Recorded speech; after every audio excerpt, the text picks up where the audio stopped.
Welcome to the Joypunk podcast. I am your host, Jenelle Etzel, and my guest today, Karim Alaeddine, has built one of the most admired real estate teams in Oregon. Clients often say about him, the real estate transaction I had with Karim and his team was fantastic. The life coaching I received along the way was transformational. He is a loving husband, a devoted father, and a real estate coach. I wanted to bring Karim on today because he has so often been my first call when I need advice and clarity to figure out my next move. He has an impressive ability to get right to the core of an issue and uncover the truths that may not bring comfort at the moment, but that I need to hear to get accountable and move through my issue or suffering. I have received the best tough love moments from you, my friend. And I appreciate you see my giantness even when I may be playing small. Karim, thanks for being here today. Thank you, my dear. I wanted to leap right into some real estate stuff. First off, I've heard you speak many times about asking better questions. Can you tell me what that means? Yeah, we're just going to go super deep, super global all at once. Let's go. Let's go. I think this is just a ginormous topic of conversation. So for instance, on my team, all of our monthly meetings, our annual planning, our day-to-day check-ins are all sort of geared around, are we asking the best questions we can? So an example of that might be simple thing about client deciding whether to sell, whether to rent, whether to purchase, et cetera, kind of thing. And a really bad question would be, how can we get a sale? Maybe a better question would be, how can we get a sale where we look good? Maybe a better question than that would be, how can we do this in a way that kind of goes pretty smoothly? And as we go further and further down the layers, what we get to is like, we either have a big why, like Simon Sinek or whatever would say, we either have this really strong why that drives the thing or we don't. And if we're willing to ask really good questions, and I know what our question is for the client in that situation, we're just looking for, how can I perform this job or this craft with the highest level of competency to fulfill on my commitment to be an advocate at the highest level for them, such that their end game is the optimal response that's possible for them. Like if I was an AI overlord and I took into consideration that their emotional wellness and financial future and family happiness were all factors, what would we do to get them there faster? And so I just think the asking better questions is just like another way of saying how do we strip away all the noise and get to the root of why we're doing this? And then let's just do that. It's easier for us. We have to worry less about positioning and marketing and advertising and do more of the just showing up really well. Mm-hmm. And speaking about questions, what are some common questions that we get in real estate all the time? And how can we help our clients ask better questions? Well, I just did a recording actually here at Living Room for the May 2023, sort of market action update. And I was looking at the data to think about, what sort of road do we want to take into this data discussion, this market update. Where I landed was all this data tells a story. If you ask the questions of the data, it tells a story of what's going on in the market, right? That's what analysis of data is. And the story is pretty interesting. It's like, oh wow, it's like a novel. It's like, oh, look at the knights and dragons warring and the seasons changing and winter is coming, it's very dramatic, it's because life is underneath the data in the spreadsheet is this life unrolling, and I think that knowing that really well means that when a client says hey, should I sell this year, that's a really gross level question. Mm-hmm. And we want to get granular. We want to take a granular. Oh, here's a great example. So I was asked to consult with an agent recently about a property that's 40 acres. Mm-hmm. Timberland, 3 properties, mm-hmm. 2 generations, 1 seller, 1 pet, a lot. There's a lot going on in there. And to come at it from any way other than a global framework, it makes it just basically impossible. You're just guessing. There's no market for this home. Mm-hmm. There's no, and creating one isn't really the game. The game is let's take all the pieces of this house. Let's first of all prioritize. Let's get inside the mind of the buyer. What's the profile of this buyer? What are they interested in? What parts of this home are attracting to them? Let's prioritize the elements of this home and then put weight to them. So a question for that is not like, what's this house worth? Like, you can't answer that. There's like literally no answer to that serve. You could answer it a million ways, but none of the answers to that question serve the process, right? So the process would be this woman's sale of 40 acres at like $500 billion or whatever.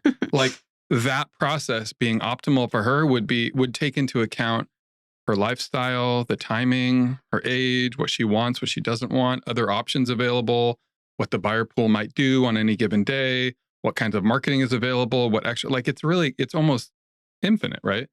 So a question about would it sell this year, it's not that it's a dumb question. It's just that it's a very, very, very gross look. It's like a 1,000,000-foot view question that serves no purpose. Whereas if we ask kind of like, how many other 40-acre parcels have sold in Oregon in the last 3 years? Like Oregon. Okay, a lot. Cool. Well, that leads us to how many have sold in the area. So I'm just saying, like, the analytics of a weird property is one way to kind of identify how a high-level question, a deeper granular question, I don't know if that's getting to the point. Yeah. I'm thinking of, some of the questions that we get in real estate, but just anybody in business gets, is a variation of what do you charge? But like when you sit down with a seller and it's, what is your fee? It's a question, but what is the better question in your mind to be asking there? We hear this a lot in the industry, like, who will I use? Who will I use to do a basement remodel? Who will I use to do my landscaping? And it's like really weird. There's like a lot of industries where nobody would ever use that language. Who should I hire to do a basement remodel? Who would I hire to sell my house, right? Like, it's a job. And I always had like a soapbox about using contractors. Like, we don't use contractors, we hire them. And I think the reason is it's not just semantics. It's more like using somebody as like, sort of like, I have 3 friends that are in real estate. Which one will I use? Which one's going to kind of like do the thing. Yeah. And like, who am I hiring? Is like, wow, this is actually a serious question. This is like, it's important to me that I optimize my results here. It's a huge amount of money. It's a very important asset. It's a scary time. It's a difficult life transition. All the natural incentives of like our family's moving and it's hard on my younger kid and it's making room for the, all those things, as well as like, this is a huge amount of money, right? Yeah. Like all those things mean I should be hiring someone who I think is going to do it best. And so the questions to ask are, how well do you understand and interpret the market? That's like first, because if you don't understand and interpret the market, then it doesn't matter what your strategy is, because you'll be performing a strategy that's make-believe. It doesn't fit for this actual market. Yeah. And then it's like, how well do you understand and interpret and can analyze where my home fits into that? Like, that's the next kind of layer. And then maybe the next layer is, then we talk about like, what's your strategy? And then I would argue that there's another sort of priority level 4 maybe, which would be, show me your tactical prowess. In other words, when things change, how do you respond? Like, what's your orientation to a real estate deal? And if an agent's orientation to a real estate deal is service and advocacy, and they happen to be like a master chess player in the game, you'll see that. And it's sweet. It's like, oh, killer, you're like a ninja. That's awesome. I want you to ninja the F out of my house, like, yeah. Cool. And then other times the orientation is like, get house sold and done and move on. And that's like an actual orientation that some agents carry in sales. And that's okay. It's not, I don't even know that it's unethical. It's just, I think it's a pretty easy argument that it's less advantageous for a seller. A seller would can make that choice. That's an agreement. Like, I don't want to give you anything. I just want you to perform, like, deliver my omelet, and here's 12%, minimum effort, minimum expectation. I don't even care if you screw it up. Just don't throw it on the floor. Like, cool. That's our agreement. Goodbye. How was your breakfast? It was fine. Goodbye. Another way to do it is, I am taking out this person I'd like to do this business project with, we're going to El Gacho because we know that the service we're going to get is like top shelf and we're going to be taken care of in a way that creates an ambiance. This is something different. We're building something with this dinner out. And so you better believe when the server's there anticipating needs and doing things. I mean, I grew up in a restaurant, so this is like all the same stuff, but there's something more. And so like, will I pay for something? Well, like, you better believe I will. Like, and so in housing though, it's not just a better experience that's being sold. In housing, it's like, we're talking about net different, like I'm clear as day. I've looked at the numbers for all the years when I was selling houses, and like, I'm totally outpacing the market average. Yeah. And to a large degree, I mean, like most of the market, not the market average, but like I'm in the top 10 percentile over and over and over again. Yeah. Sales price, lack of attrition, lack of sale fails, like, because we have a commitment that's a little bit higher. And I was always just like a, quote, full fee realtor. Like I'm not taking discounts because I'm not doing discount work.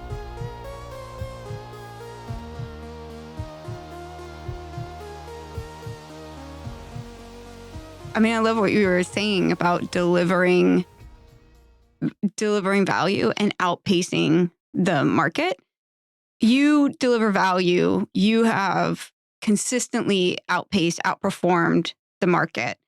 And it's not just that you know the market better or that you've been in this longer. I really think that when we draw a line back up to the thing that you really do well is you help your clients ask better questions. You help your team ask better questions, and you get everybody aligned on tearing away at the layers. And when you meet with a client, I've seen you do this, like when you've consulted with or when you're coaching our agents, is like getting underneath the things that they think they're supposed to ask, the things they think they're supposed to do, to the essence of things. And I think it's interesting. You could have gone anywhere in the world with those skills, but you're here in real estate, and that's a gift for the industry and for me. I just find it fascinating and wonder, where do you think you learned to do that? Like, why is it that your clients leave a transaction and they're like, the life coaching was transformational? I think that the seeker vibe, the like wanting to get to the root of it, that you and I share deeply and we talk about all the time, like that transfers into everything. Like I want to know why I'm doing this, or I don't want to do it anymore. Like I gotta have like this is just my personality. Like I'm sort of like, I really, really, really don't like not kind of knowing what I'm up to and what I'm to a fault. Absolutely to a fault. Like sometimes just going with it and putting one foot in front of the other is like what life requests of you, especially as a parent, and like sometimes it's like it's not about figuring it out today, man. Being able to just drop back and step one foot in front of the other, a lot of times is like a wonderful asset that I do not have. Like I'm not good at that at all. It takes a lot of practice. And what I'm always willing to do is, oh, cool. What's under that? What's under that? What's under that? What's under that? It's just like it's a character flaw. I mean, it's a defect of mental, like it's a short circuit. Like it's not good, I will say recruiting you was one of the most frustrating experiences of my life. So I'm like, bro, we grew up together. We're like real estate best friends. Like, there's all of this like fluff over here, lots of reasons you should be here and it fits you. But like what is surprising to me, and I think surprising to a lot of people who know you, is just like how deeply analytical you are. You are going to chase down each of the numbers. When I stopped appealing to your feelings, which is you come across as someone, you're deeply empathetic, you're very open, you're with people wherever they are at. But when I stopped trying to relate on you on an emotional level, and then we went to the brass tacks of the analyticals, the numbers, the results, you were in. Oh, okay, great. You're in. And I was like, oh, had I known. Yeah. I misread that. I'll only ever connect with people over like the real deal, like the feelings, but I'll never make a decision without the data. That's totally true. Yeah.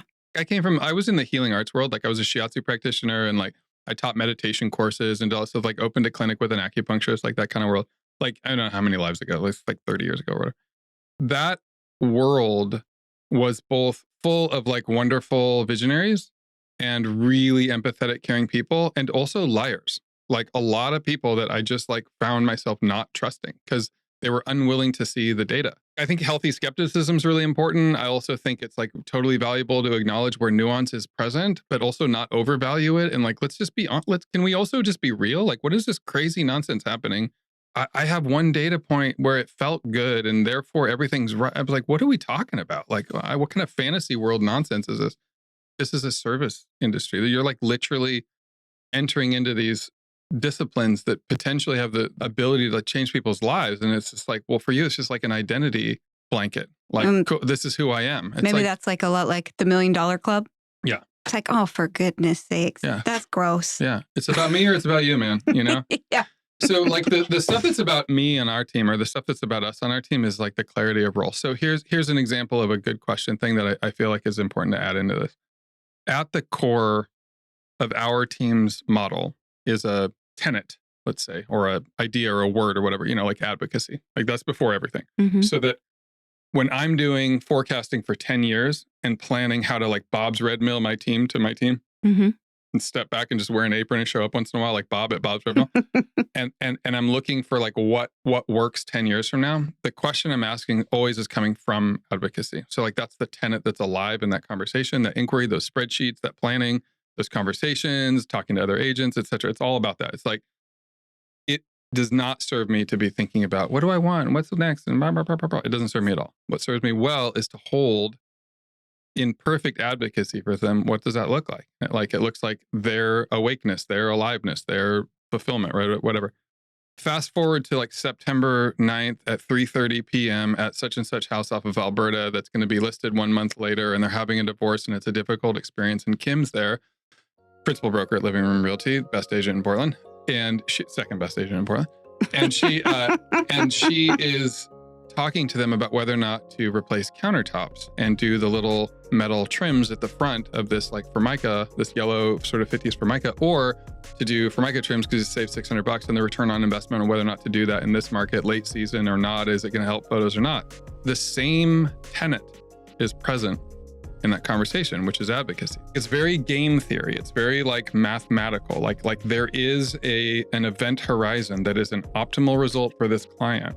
Mm-hmm. Like, and again, I use the like sort of AI analogy, which is like, if AI had all of the data of your life, your wishes, your whims, your desires, your dreams, and your financial wishes, and your constraints. Like, I want to sell my house. It doesn't have to be right now, but also it's not going to be 12 years from now. Mm-hmm. I do have constraints. I have limitations. And AI could plug all that in. It would say, do or do not put the chrome trim on the countertop, do or do not clean the roof, do or do not mow the lawn, do or do not put a sign, do or do not use 12 photos or 13, or like, it would have a formula. And I don't mean to say that our job is to try to emulate the formula, but when we're asking that question, man, you kind of can't go wrong. Like, now we're asking like optimization question. We're like, you're basically saying, how do we do it best? And like, I don't know if we can do it or not, but that's a great question. Like, should we sell next week? I mean, yeah, let's do it. Because my orientation is like, get sale, get paid, get done, mostly happy client. Well, then like, yeah, sell next week. But if my orientation is, if you want fast more than you want most money, then let's look at fast meaning next week versus fast meaning 2 weeks from now. But if you want most and fast and where those meet, it's probably 3.5 weeks from now after the spring break thing, or it's these kinds of conversations.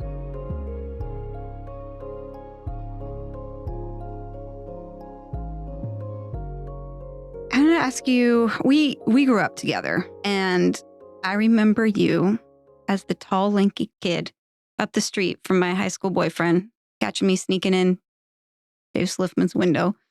I didn't know you well, but you were someone that I always felt like this certain kinship with, or connection, or knowing of like, hey, that guy's kind of an outsider like me. It's like that knowing. I didn't have the words for it then, but when I look back, there were a few times I'd run into you and I'd be like, yeah.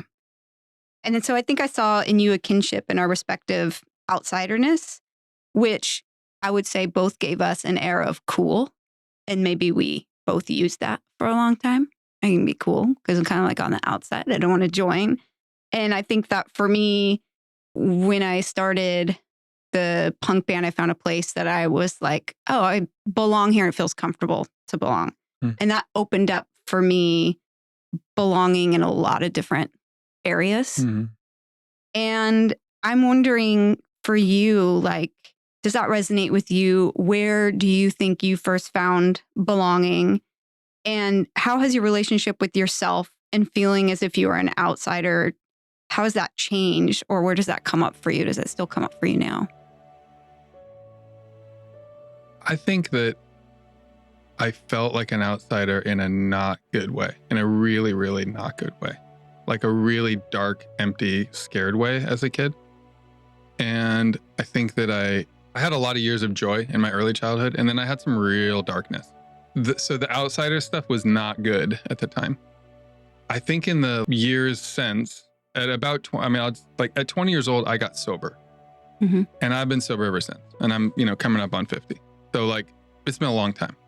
And that was honestly, when I found a recovery community for alcoholism at the age of 20, it was absolutely the first time I could ever remember feeling a part of something.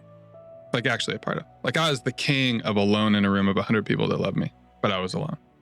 So that's why I say like a lot of the character flaws and personality traits of fitting in and people pleasing and all that crap is like, it's all damage and dangerous and bad and whatever. And then like also it's like they're miracle skills, they're like I can connect to people deeper, faster, better, more intuitively than like a lot of people I know. And it's not, I don't know that it's personality. I mean, I think a lot of it is nurture, not nature. It's like, man, we've been through the shit.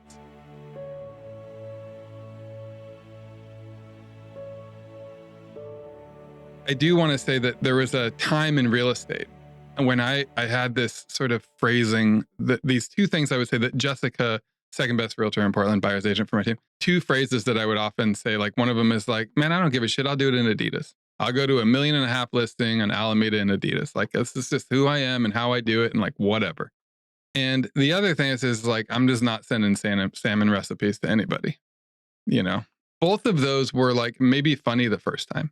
And like sort of an expression of authenticity and like, a seeking of like, how do I do this? And is this real for me? Does this make sense? Is this an authentic way to connect with clients and do things? And, kind of, you got to do the connection piece and the marketing. Like, is this the way to do it? So it's like 2 parts authenticity, but it's like 3 parts trying real hard to make sure I'm unique. I don't know, man. I don't know that any of that was valuable in any way except for like self-expression. So that would be an example of like, that's the same as putting like multi-million-dollar producer on your card is like, I wear Adidas. Like, dude, it's the same thing. It doesn't matter. That's not the point. The point of service is about the recipient of the service. Things that are really, really, really easy for me, pretty good system and framework analysis for like a newer agent. 12 minutes on a whiteboard and we can like change the course of their career a lot of times. And like, I'm not saying that to be arrogant. I'm just saying like seeing a lot of these whiteboards, Yeah. Like that cost me like nothing.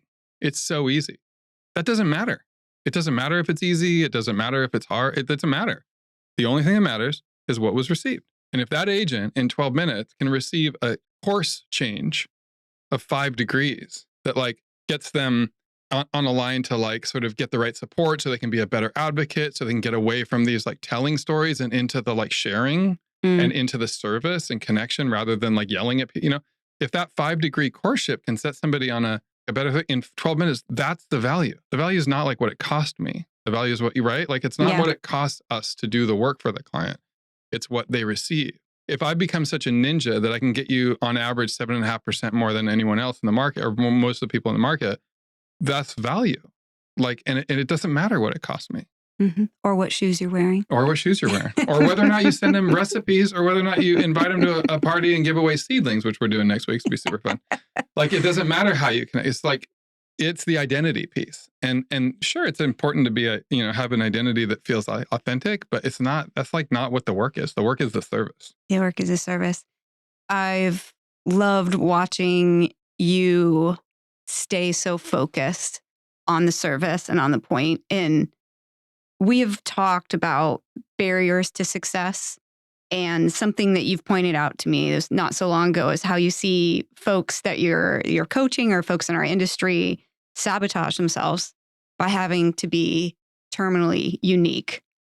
That's like an anxious pattern. And maybe that's a little bit of what you're talking about. You had to unravel that, maybe the first time it's funny. And then the second time it's a little bit of a pattern. This gets back to that why thing, right? Like, It's like if my why is because by doing it this way, I feel complete and whole and good enough in the world, that's fine. But it's the same orientation as why you selling houses, like to get paid and get houses sold. Yeah. I mean, if that's your orientation, it's fine. It's just like a very limited scope. And if your orientation is like, I'm doing it this way and communicating this way and doing this way because I need to, because that's my identity and I'm supporting myself up because I'm super fragile and like scared to be, like whatever, right? And a lot of terminal uniquism is like that. Like it's just very selfish and it's okay. It's fine. It's totally fine. That and 3 hours spent serving the client is worth exactly 3 hours spent serving the client. Like 12 hours working on identity and 3 hours working on the client is worth 3 hours of time spent on the client. Yeah. Like it's not wasted. It's just not in service to something. It's in service to something else. In service to what? Is a great question. And that again gets to the why. And the client might say, tell me what your fee is. Tell me what your strategy is. And I was always a fan of like talking about like, I absolutely want to share my strategy with you. Here's the marketing pieces. Here's the what's of what pieces. Here's the other piece. Here's the pricing strategy, the marketing strategy, the timing strategy. But also let's talk about a couple other things because this is like really important that you get this because then you can ask questions that are deeper and better and you can ask them in these areas. What about tactics? Tactics don't have anything to do with strategy. Tactics have to do with like your orientation and how you see the transaction, how you see the client, how you see the market, and how you're going to respond, how you're going to take that call. And what are you looking for when that call happens? You're looking to get it done because your orientation is getting houses sold, or you're looking to gather information and better serve and get a little bit more out of it or have a little bit more successful deal or, find the objections and answer them or, Yeah. There's the tactics. And the tactics come from like, you're either well-trained or you're not. You can't grow tactics overnight. Mm-hmm. Like that's training. Like you've either been in the dojo or you haven't. Like if you haven't been in the dojo, it doesn't matter what you say. Because when the shit hits the fan or when the call comes that like they're thinking about terminating or the call comes and they have objections and you don't know how to answer them and all you're thinking about is, I'm afraid I want the house to sell. Well, your orientation will serve what it serves, which is like at that point, your selfish needs or your identity. Or your orientation will serve they're expressing vulnerability and discomfort. I can hear that the agent doesn't have a handle on their client. In other words, translation, the client doesn't trust their agent as much as like my clients trust me. Therefore, I will insert something that will build trust between client and agent on the other side. And that's difficult, right? It's like, let me see if I can have my seller write a letter to your buyer. We've done this before, to discuss this area and what it's worked on and make sure that there's an open line of communication. We're not going to do phone number exchange and stuff, but we want to make sure that this is open so that they really understand what's happening. 9 times out of 10, then all of a sudden there's trust. Then there's a new, and we've stitched it back together because the question is, how do we optimize results here for the seller? Not like, how do I get it done? Because if it's how do I get it done, I'm afraid. A mental model that you presented to me the other day, and I've actually been presenting with a lot of different people in my life that I think about life and business with, was this idea that there is a relationship between certainty and respect. And they're at the opposite ends of a spectrum. And when I want certain outcomes or start feeling tight about controlling the outcome, I can see for my own self where my stance to respect has gotten misaligned. What I've come to be thinking about a lot since we talked about is that just respect demands surrender and humility. I have a level of respect for that. This situation is complicated and there may be no certain outcome. Love is like that. I have a lot of respect for love that I know, I could lose that love tomorrow, right? Things happen. And when it come back to respect, I have to give up that amount of certainty. And so, and certainty is about power and control. I would say that certainty is about being known, right? And so like sometimes it can be driven by, fear of not having power, fear of not having control. But a lot of times, like, so this idea of the inner interrelatedness of certainty and respect came to me through, and I just really loved it. I started writing about it. I shared it with you, and I talked to a couple other people about it, and it just sort of expanded and people added to it.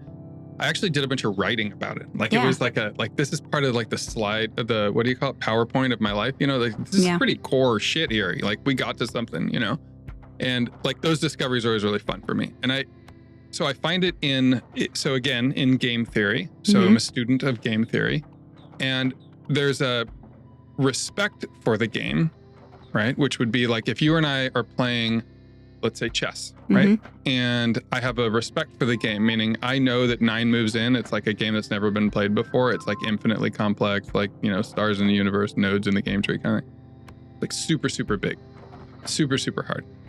I would also never know what you're going to do next.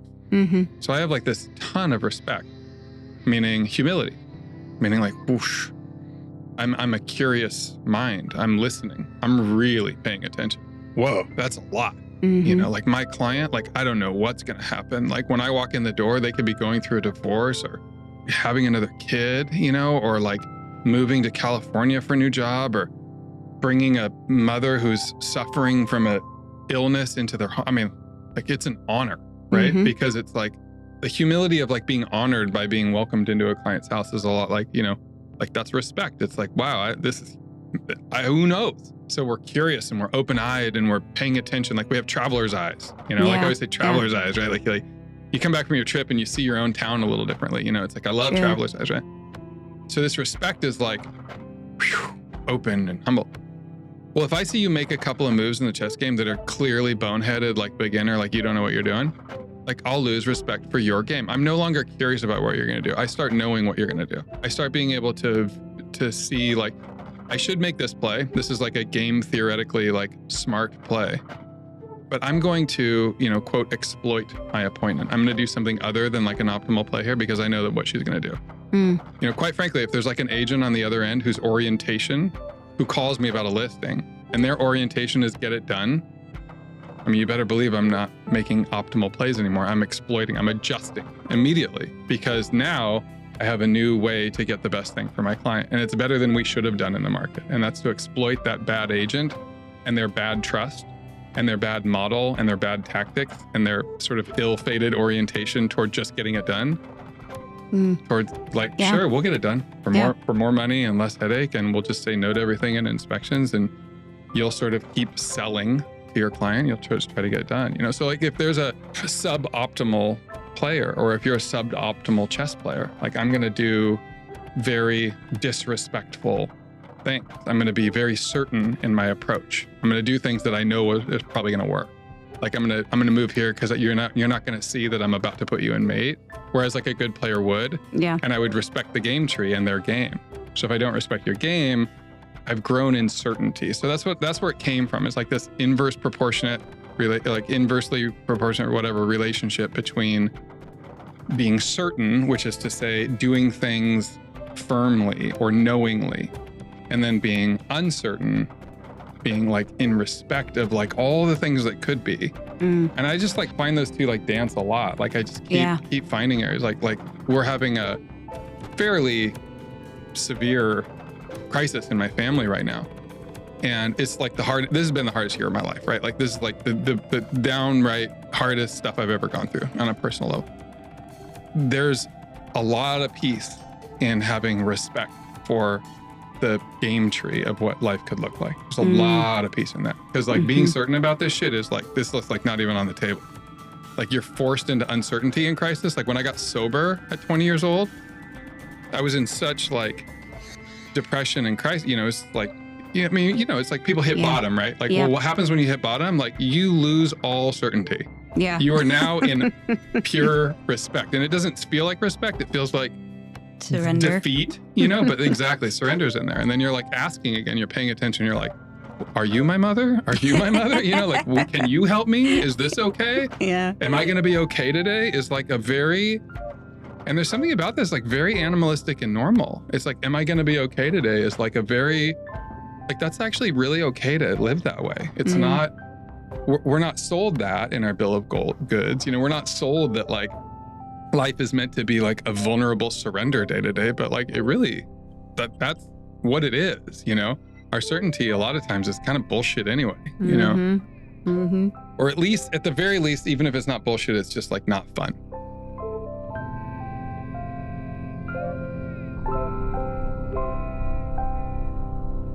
As you talk, I'm thinking, if you have no certainty, then you have to speak the truth. Respect, your truth. You're willing to hear someone else's truth. You're not making it mean anything else. Something that you taught me that reminds me of this same principle is listening for people's commitment. And I love that. I had an incident that was really helpful for me. I had someone approach me after being with a client. Their client was a web developer. And they were out all day with their client. And he was saying that he saw some errors or some things that could be better with I don't even really actually know, and with Living Room's website. And so she came back freaked, scared, upset, ashamed, a lot of feelings that got her really triggered about the website, and came in really hot towards me. And she was like, oh my gosh, I was with this client. And he says our website's no good, and we have all these things to do. And in my mind, I wanted to justify and reason, well, I know why we chose to do it that way, because we can't, as a small company, we can't afford to do some of these things that he is saying, but we're working towards there. There's so many reasons I could have given her or but what I did was just stop my defensiveness, stop the reasoning, and listen to her commitment. Yeah, I love it. And I was like, oh, you have a commitment that we have the best real estate website in the country. Yeah. Well, me too. And immediately, what was so amazing about that, and what I really I'm so thankful to you for that skill, is that I watched her transform. Yeah. Because I listened her into someone bigger. She wasn't, because she knew that on some level. Into someone bigger is the coolest thing I've heard all day. Right? But she was coming to me pretty upset. She knew probably the way she was approaching me was probably somewhat unprofessional. She'd caught me off guard. It's not who she has a commitment to be, but the feelings were coming out. But I heard underneath her bigness, and then it's oh, and I can get on page with that, but I would have never have gotten there had I spent my time deflecting and arguing and pushing people away. They were actually showing up for me. Yeah. As committed to making the same thing I wanted to have happen. But that's my listening. I think a lot of that is similar to that is binary thinking or certainty or knowing. It's the same old thing. It's these are the things that people taught their kids 100 years ago. Listen for the similarities, not the differences. That's you could live a whole life on that. On that tenet. Or as Andy would say, best project manager on listening team in Portland, Oregon, Andy Ziegler, she would say many things are going well. Even in that, you can use that everywhere. I found that to be so global. Like what you were just talking about, many things are going well in this website. If you have that and you're not in fear, then all of a sudden you can hear her too. Like the tool in was listening her bigger. It was beautiful. Thanks. But again, it's this reasonable and teachable and present. The trust and respect thing goes two ways too. So I would say, I was talking earlier how our whole vibe on the team is starting with advocacy. Well, another thing I learned through the years is that there's this line at which we can't cross, right? We all know that in the industry. A lot of us, especially newer agents, talk about this boundary setting time when we're learning what the boundaries are, whether that's time on phone or time when we take calls or don't or do or whatever. And rather than time allotments, I think about it as responsibility realms, right? Because that frees me up. Because am I willing to take a call that costs me nothing while on vacation? Yes. Am I willing to be tethered to the phone on vacation? No. So it's not really time.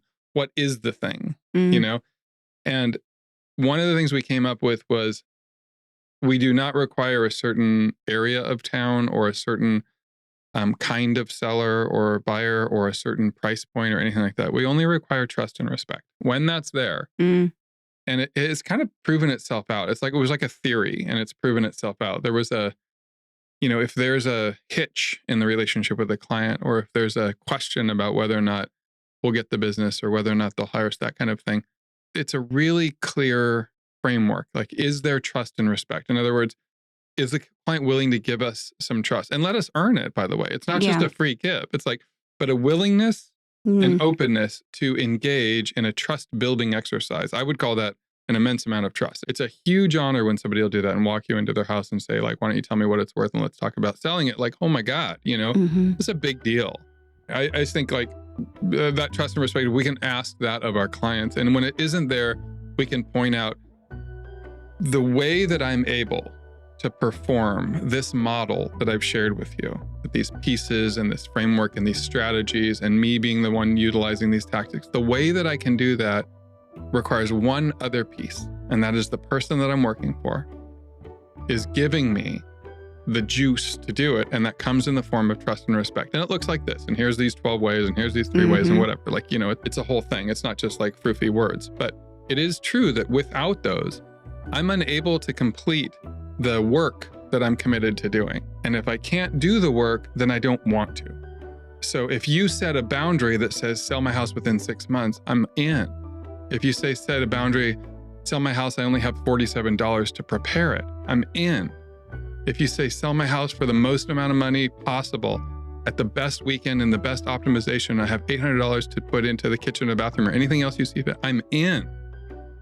If you tell me sell my house the way I want you to do it, whether or not you think it's a good idea, and only under the limitation of my arms are crossed, I don't trust you, I don't really respect what you're saying, like I'm not in.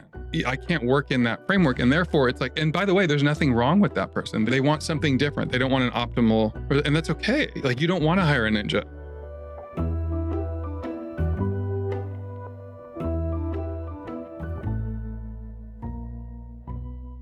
I have notes from things that you have said to me going back years. Like, I literally was looking up through my notes like Karim, and there's just some nuggets in there. When I'm listening or talking on the phone, oftentimes with people, I'll take notes to keep focused. And I had some things I wrote down. In parenting, I've heard you talk about setting strong boundaries, being a mountain of love.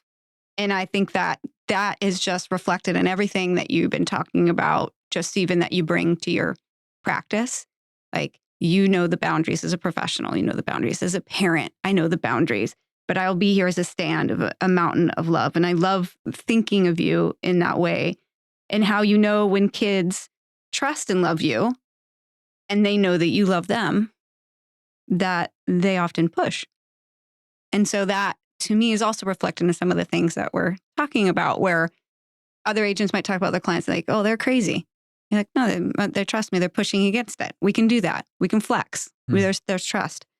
And recently, I brought home a conversation to my own girls that you'd had a conversation with your son about how there is really little, or there's nothing actually he could do to lose your love.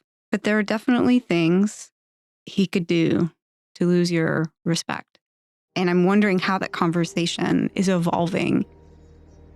The thing I'm thinking about right now is a little bit of an offshoot of that, which is we have a conversation about boundaries and responsibility and freedom that has to do with, like, you imagine like a little white sort of farm fence, like a horse fence or something in a pasture. For my little dude, it's like, 20 yards out. That's about how big it is. And inside that, we need not hold his hand. That's how big his world is right now. And on the other side of that fence is, let's say, walking to school alone. Right? And that's like another 10 yards out. It's not inside that yet. So his fence is built by his responsibility. Like, this is my metaphor, right? This helps my brain. Yeah. So the fence is built by his responsibility. So if he's doing this and doing that and doing these things, managing his health and his wellness and his, what do you call it? Like your hygiene and things like that, like taking his meds and whatever. Like, over time, that fence we might be able to move that fence out another 10 yards. And then inside that fence is a little bit bigger field. Like, oh, now what's in here? We would look around and we'd find, oh, walking to school is now maybe in here. Okay. Going to the corner store with your friends after school, throwing $5 in your backpack, and like, we'll see you at 4 instead of 3, that kind of thing. Eventually what's going to happen is you're going to be an adult, which is to say you don't have a fence anymore. Like, you literally walk around the world. If you can find the resources, you can do it. Meaning, everything on the internet, all of history, every person, every terrible thing, every wonderful thing that's currently happening or ever will happen potentially is exposed to you. That should be terrifying to you right now. It's certainly terrifying to me as an adult. That should be terrifying. And if it is, good. That means you have respect for the system, right? You don't have certainty that like, oh, I got this. That's just arrogant. Kids want boundaries, and I think giving them the tools to build those fences for themselves is an incredible gift. And so often we don't stop to have the intention of like, how are we teaching our kids how they get things? Totally. How does this work? Totally. This is the greatest parenting we can share with one another. It's like, how do you teach your, like, yeah. Because dude, we just have a whole bunch of models that are just crazy out there,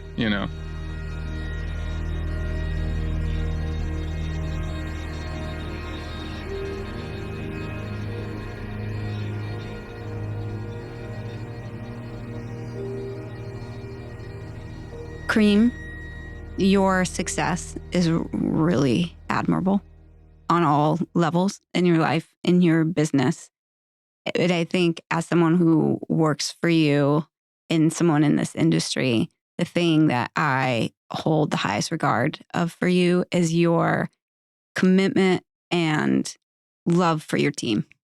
From day one, I've seen a lot of team building in this business, and it's generally pretty self-serving. Just grow this mega team, do a bunch of business, and the service for the client goes out the window, and the respect for the people on that team, oftentimes I see go out the window. And that the way that you have built your business with a commitment that everyone on your team's lives are going to be better, and that you're showing up and that you're listening, and like y'all genuinely really love working together.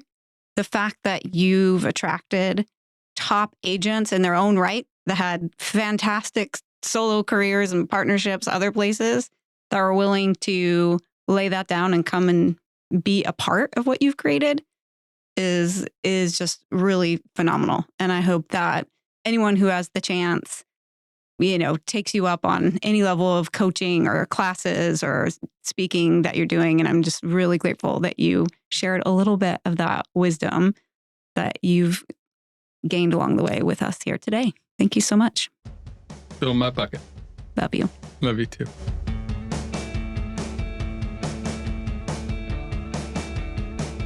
Thanks again to Karim Alaeddine for helping us all learn the art of asking better questions and being human. Next time, I'll be joined by the driven, not afraid to speak her truth, hilarious, and brilliant human resources legend, Cyrilda Summers McGee, who tells us about her journey to be the best at whatever she does. If you've been enjoying the show, I'd love you to do me a small favor. If you could do one of the following or all three, it would be incredibly helpful. 1, like or follow the show on whatever platform you listen. In most cases, this will be with finding the follow, subscribe, or plus button on your listening platform. 2, share the show with someone who you think might enjoy it. And 3, leave us a review on Apple Podcasts. Thanks so much. Enjoy and gratitude, Jenelle.